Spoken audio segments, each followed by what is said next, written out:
Among the Comanche, earning one's blood rights was not merely a rite of passage, but an unshakable tradition intricately tied to their cultural identity. For young warriors, shedding blood, both in the hunt and in battle, was essential to attaining the status of manhood.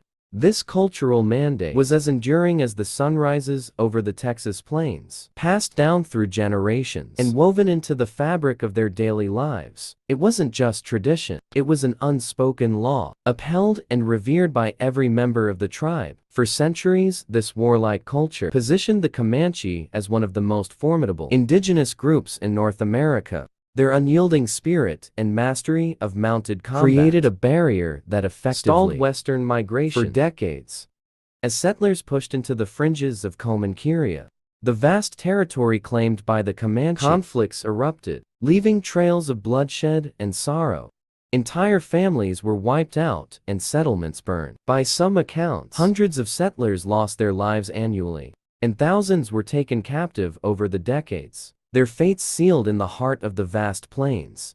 Amid this tumultuous period, the raid on Elm Creek in 1864 stands as a grim reminder of the Comanche's power and the harrowing reality of frontier life. This raid, meticulously planned and devastatingly executed, became one of the largest and most violent in the years preceding the decline of the Comanche's dominance.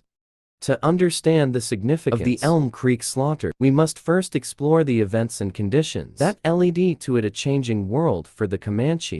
The 1850s marked a pivotal period for the Comanche. For the first time since their mastery of the horse transformed them into an unstoppable force, they found themselves on the defensive. The relentless expansion of American settlers into their homeland brought challenges unlike any they had faced before. Texans, in particular, proved to be far more formidable adversaries than the Spanish. The adoption of Comanche-style mounted warfare by the Texas Rangers, coupled with technological advancements like the Colt revolver, leveled the playing field. Disease also ravaged the Comanche during this time, further weakening their bands. Smallpox and cholera spread through the southern plains, decimating populations and leaving entire villages desolate. For some groups, the despair grew so profound that they began to consider walking the white man's road. This phrase, utterly loathsome to many, Comanche referred to settling down, practicing agriculture, and abandoning their nomadic, warlike ways for the young warriors. Such a life was inconceivable, even detestable. Farming was seen as the occupation of cowards, unworthy of those who prided themselves on their prowess as hunters and fighters. Even so, the American Civil War, 1861 to 1865, temporarily shifted the balance in favor of the Comanche, with thousands of Texan men conscripted to fight in the war. The frontier was left woefully undefended. Settlers who had once relied on military outposts and the Texas Rangers for protection were now exposed to the full wrath of the Comanche.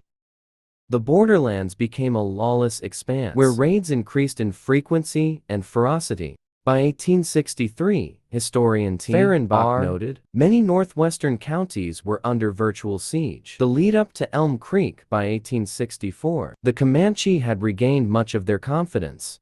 The once vigilant frontier had become a shadow of its former self, with settlers retreating eastward en masse.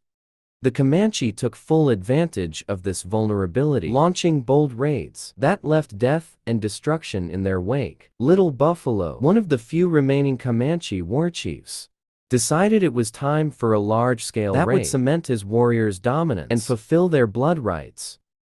For the Comanche War was a sacred endeavor, governed by tradition and spiritual guidance. Little Buffalo would have sought a sign from the spirits before gathering his war party.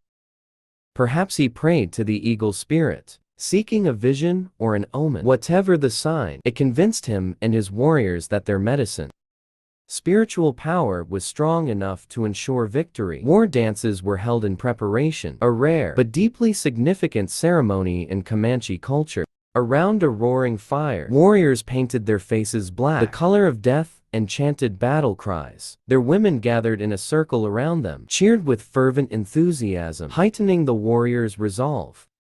These rituals reinforced their unity and purpose, solidifying their determination to succeed. The war party departed under the cover of darkness, guided by the silvery glow of the Comanche moon. Each warrior brought multiple horses to ensure their mounts stayed fresh during the grueling raid.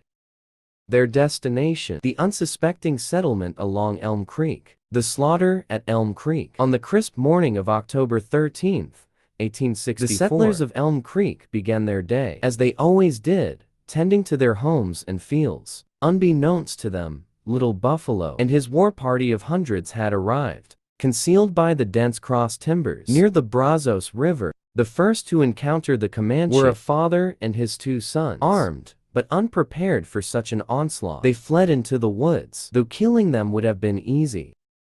The Comanche avoided unnecessary casualties early in the raid, preferring to maintain their strength and momentum. Others were not as fortunate. Mr. Myers, a settler near Fort Belknap, was out searching for escaped livestock when he was overtaken by the war party. Overwhelmed, he was killed and scalped, his lifeless body left as a grim warning. The Fitzpatrick household was next. As the war party approached, a white woman emerged with a rifle, screaming and firing, a shot that either missed or deflected off a buffalo hide shield. Her bravery was met with a swift and brutal response. Warriors swarmed her, filling her body with arrows before scalping her. Inside the house, 3 women and 5 children were taken captive, stripped and bound to horses. One 12-year-old boy was fought over by 2 warriors, each claiming him as a prize. Unable to settle their dispute, they killed the boy to deny each other the trophy. This merciless efficiency characterized the Elm Creek raid. From the Fitzpatrick house, the war party moved westward, growing bolder with each success. At the Hamby household, however, they met their first real resistance. Resistance and retaliation. Thornton Hamby, a Confederate soldier on leave, and his father stood their ground against the approaching warriors. Armed and on horseback, they strategically fired their weapons, ensuring one was always loaded to prevent the Comanche from rushing them. This tactical prowess bought them precious time. But the sheer number of attackers forced them to retreat to the Bragg Ranch. The Bragg Ranch, a fortified 2-room cabin, became the focal point of the raid. As the Hambys and a few others barricaded themselves inside, the Comanche launched a relentless assault. Gunfire erupted and arrows rained down, but the settlers inside fought with desperate determination. Women reloaded rifles while the men fired, knowing capture would mean torture and death. Amid the chaos, Little Buffalo himself joined the fray, demonstrating his bravery to inspire his warriors. But the tide turned when he was struck down by a bullet. For the Comanche, the death of a war chief was a devastating blow, a sign that their medicine had failed. Without it, they believed the spirits would no longer protect them. Reluctantly, they abandoned the attack and retreated. The aftermath in Legacy. The retreat of the war party was swift and deliberate. As was customary, splitting into smaller groups, they carried their loot, prisoners and stolen horses back to Comanche. Avoiding pursuit along the way, they encountered other settlers, like Mr. McCoy and his son, who were killed and scalped in their villages. The spoils of the raid were celebrated. Scalps were displayed as trophies, and captives were either integrated into the tribe or subjected to brutal treatment. The raid at Elm Creek became a symbol of the Comanches' enduring strength, even as their way of life faced extinction. Yet it also marked the beginning of the end. The boldness of the Elm Creek raid provoked a strong response from Texan settlers, and the U.S. government military campaigns intensified, targeting Comanche strongholds with relentless force. Within 2 decades, the once mighty Comanches were confined to reservations, their dominance reduced to a memory. Reflection on the Elm Creek raid. The slaughter at Elm Creek encapsulates the complex and tragic dynamics of the American frontier for the Comanche. It was a demonstration of their resilience and adherence to tradition in the face of overwhelming change. For the settlers, it was a nightmare that underscored the fragility of their existence. On contested land, the raid also highlights the stark cultural divide between the Comanche and the settlers. What the Comanche viewed as a necessary assertion of strength and honor, the settlers saw as an act of savagery. These differing worldviews made conflict inevitable, with devastating consequences for both sides. Today, the Elm Creek raid serves as a sobering reminder of the human cost of expansion and the enduring spirit of a people determined to defend their way of life. While the Comanche no longer roam the plains, their legacy remains etched in the history of the American West, a testament to their indomitable will and the harsh realities of survival on the frontier.